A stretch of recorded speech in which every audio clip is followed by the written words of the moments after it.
Migraine പലതരത്തിലുള്ള കാരണങ്ങളുണ്ട്. ഇത് പലതരത്തിലുള്ള ഇറിറ്റേഷൻ നിങ്ങൾക്ക് കൂടുതലായിട്ട് ഉണ്ടാക്കുകയും ചെയ്യും. ഈ കാരണങ്ങള് ചിലതൊക്കെ നമുക്ക് ഒഴിവാക്കാൻ പറ്റുന്നതും ചിലത് നമ്മൾക്ക് സോൾവ് ചെയ്യാൻ പറ്റാത്തതുമാണ്. ഇതിൽ പ്രധാനപ്പെട്ട കാരണങ്ങൾ ഏതാണെന്ന് വെച്ചാല് ഇതിൽ ഒന്നാമതായിട്ട് പാരമ്പര്യമായിട്ടുള്ള ഇഷ്യൂസ്, അതായത് ഹെറിഡിറ്ററി ആയിട്ടുള്ള ബുദ്ധിമുട്ടുകള്. 70% സ്ത്രീകളിൽ മൈഗ്രെയിൻ കാണപ്പെടാറുണ്ട്. ഇത് ഹോർമോണൽ വേരിയേഷൻ കൊണ്ടുണ്ടാവുന്ന PCOD അല്ലെങ്കിൽ പീരീഡ്സിൽ ഉണ്ടാവുന്ന വേരിയേഷൻ, ഇതൊക്കെ ഇതിന് കാരണമായിട്ട് വരും. പിന്നീടുള്ള ഒരു പ്രശ്നം ദഹന സംബന്ധമായിട്ടുള്ള ഇഷ്യൂസ് ആണ്. ഗ്യാസ്ട്രിക് റിലേറ്റഡ് ഇഷ്യൂസ് ഒക്കെ ഇതിന് പ്രധാന കാരണങ്ങളാണ്.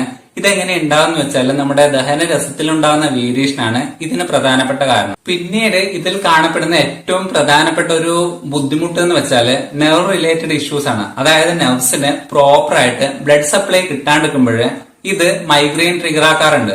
ഇങ്ങനെ ഏത് കാരണമാണ് അല്ലെങ്കിൽ ഏത് പ്രശ്നം കൊണ്ടാണ് മൈഗ്രെയിൻ വരുന്നതെന്ന് വെച്ചാല് ഇത് റിലേറ്റഡ് ആയിട്ട് നമ്മൾ ട്രീറ്റ്മെന്റ് ചെയ്താൽ ഇതിനെ പൂർണ്ണമായിട്ട് നമ്മുടെ ശരീരത്തിൽ നിന്നും തുടച്ചു നീക്കാവുന്നതാണ്. ഇതിൽ ഹോമിയോപ്പതിക്ക് പ്രോപ്പർ ട്രീറ്റ്മെന്റും ഇപ്പോൾ നിലവിലുണ്ട്.